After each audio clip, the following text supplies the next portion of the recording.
Welcome to another episode of Trenny and C. It's already starting off well. Oh, absolutely. Okay, what do we got? What do we got today? We have the Glenmorangie. Morangie. I think it's Morangie. Okay. Yeah.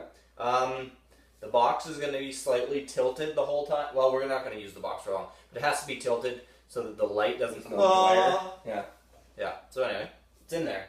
Anyway, it's the Glenmorangie, the original. It's the 10-year-old. This is kind of like the starter position in the race of Glenmorangie. You got the 10-year-old. You got different cask finishes like the La Santa and the Quinta Ruben, and this is actually right here a miniature, the Quinta Ruben, finished in port casks, I do believe. Yeah, freebie. Casks. And it's a freebie, well, aka it costs more. Oh, I'm sure I paid for it. Yeah.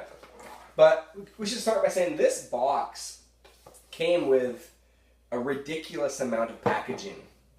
In this day and age, when we're trying to reduce the amount of waste, you would think that there was a lot of packaging. There's like so much extra packaging. And you've been very upset about it. Well, just to hold this little bottle?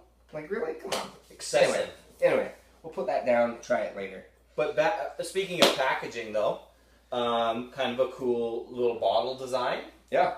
That was, I understand, during my research, extensive research on the interwebs. Or just the front of the bottle. That too, yeah. That these guys, Glenmorangie, is owned by Moet and the Champagne. Yeah. And Louis Vuitton. Wow. And in like 1994, they changed the bottle and made it this kind of different shape. And then they changed the names of all of these things to fancy Quinta Rubens and such like that. So, So find out why they changed the shape of the bottle when you come back in a second here.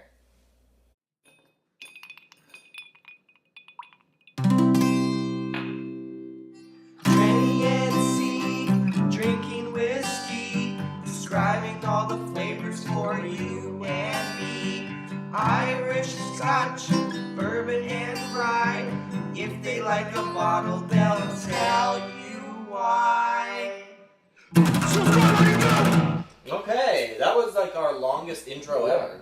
Oh well, I think we forgot we were doing the intro. Yeah. Anyway, Whatever. So the reason, Can I pour it? You pour it. So, I don't think this is necessarily the reason that the neck is so tapered, but Glenmorangie has basically said, and they legitimately are, the tallest stills in Scotland. And that's kind of what this packaging reminds me of. It's a nice tall neck and broad-shouldered, kind of like a really tall still. Since we always get most of our information off the box, right. Let's go back to the box where it tells you that our stills are the tallest in Scotland at 5.14 meters. They're as tall as a fully grown giraffe. Really? Wow. Interesting. Okay, well, that's cool. Is that relevant for them to add that part about the giraffe? I don't know. Either way, so as you guys may or may not know, at Trenny and C, we do color, nose, taste, finish, and viscosity. With this guy, this color is, well, it's actually quite light, which leads me to believe that there's not a ton of E150 added colorant into it.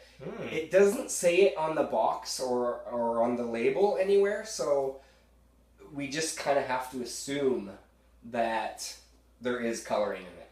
Yeah, because they're not advertising natural color anywhere that I can see. Yeah. So I think it's up to the producers to actually come up and be transparent with their labels. Just like Compass Box is really, really good with...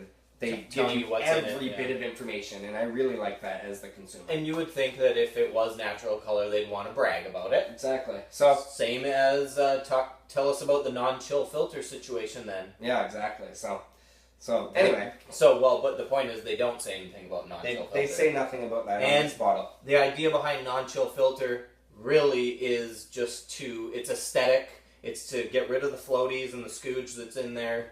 To their proper name is scooge. Yeah, get rid of the scooge that's in there and make it a consistent product. And based on this, there's not a flake of scooge in here. No, so it probably was highly filtered, probably. Yeah.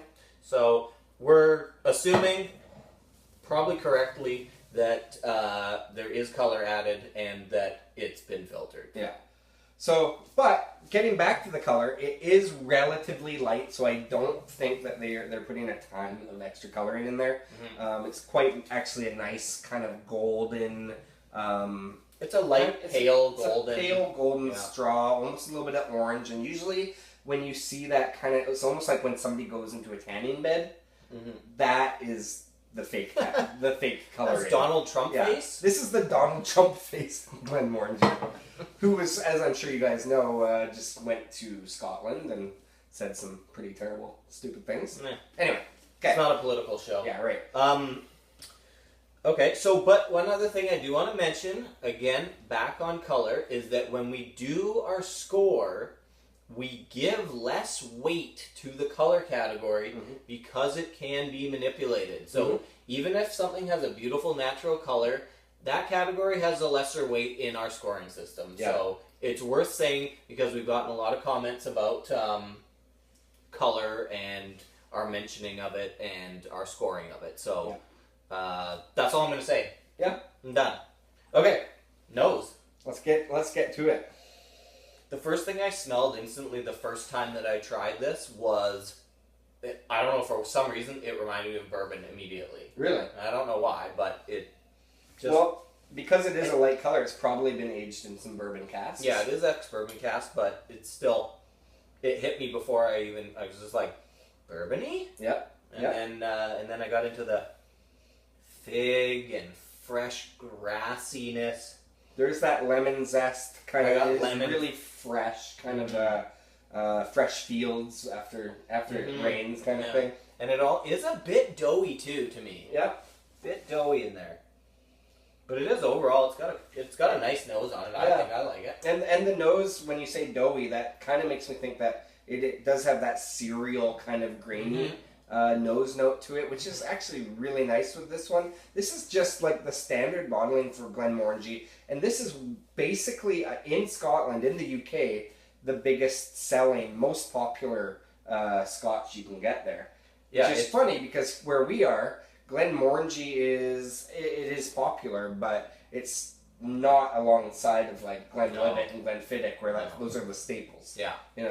And we should also mention, since you brought it up, apparently it's the best-selling single malt whiskey in Scotland almost consecutively since 1983. Wow. That's pretty impressive. Yeah. Okay, we should probably get to the taste of this guy. Yeah, we're like 8 minutes in and we haven't done anything here. Okay. Most people have turned this off. That's fine. So, this is a really, really, instantly, it's a light whiskey, and I think that has to do with the how tall the stills are, because when that alcohol vapor is going up the neck of the stills, all the heavier stuff just starts to drop down, and then that is what turns into the final kind of product. So it's a very light spirit. And that's why they claim that this whiskey is so brilliant, is because of only the best rises to the top.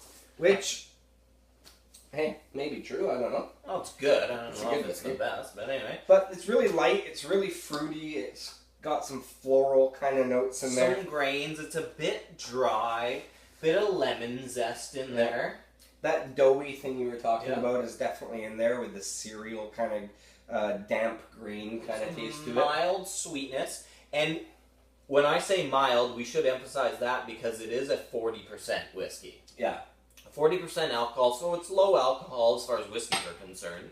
But that helps to kind of keep it mild, right? Yeah. And it doesn't punish the senses with a ton of heat or a ton of pop or kick, right? Exactly.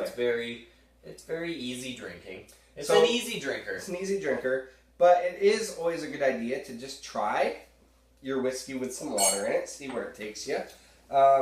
This one is interesting because you do add the water and it kind of spices it up a bit, like it adds some heat to it. So anyway, I thought that, like, in my personal opinion, was like when I put the water in there, it seemed to really smooth the edges on everything, and anything that was a little bit rough from a taste standpoint, it seemed to really just kind of polish it. Actually, do you know what's funny now that since you said that, and this bottle has gone down in the neck a little bit more. I just added the water, and it definitely does do what you're saying. It kind of rounds it off. Yeah, it rounds it off, smooths it out. Just, it's good.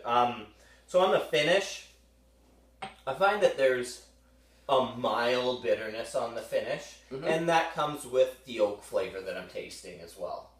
Okay. Yeah, I get like a bit of this. It's sweet on the finish for me. It does have that.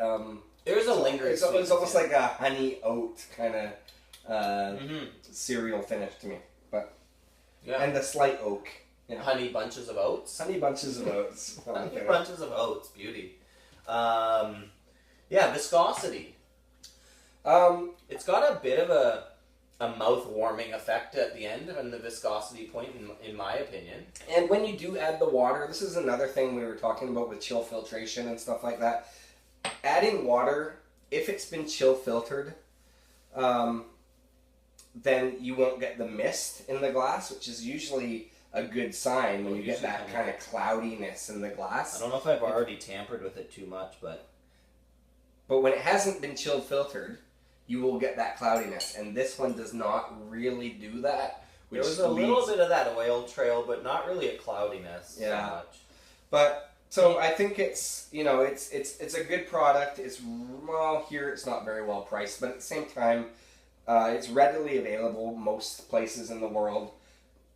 If you don't know Scotch very well, I think it's a really good place to start because it's nice and light. It's fruity. It's floral. It does change in the glass with water. You could also easily drink it with ice and probably be totally fine. So it's definitely a good whiskey. So give us the numbers. Give us the digits. Okay, I gave it a 23.83. You gave it a 25, which evens it out at 24.41. Which is decent. Which is pretty good out of 33.33. It's good for a daily drinker. It's maybe a little bit more expensive than some of the other daily drinkers, but and I think that's here specifically. So, the Scots aren't wrong about it. No, they know what they're drinking. Yeah, it's a good one. It's a good one. They've chosen it as the best. So. Yeah, and this in the range is kind of the starting point. Other ones in the Glenmorangie range are fantastic. So check them out. Definitely check them out. Hey. And check us out, trennyandc.com. Like the video. If you did like it, like the video. Yeah. And then I think that on YouTube is where it says, do you want to share it? The answer is yes, you do. So share it. All right. Cheers.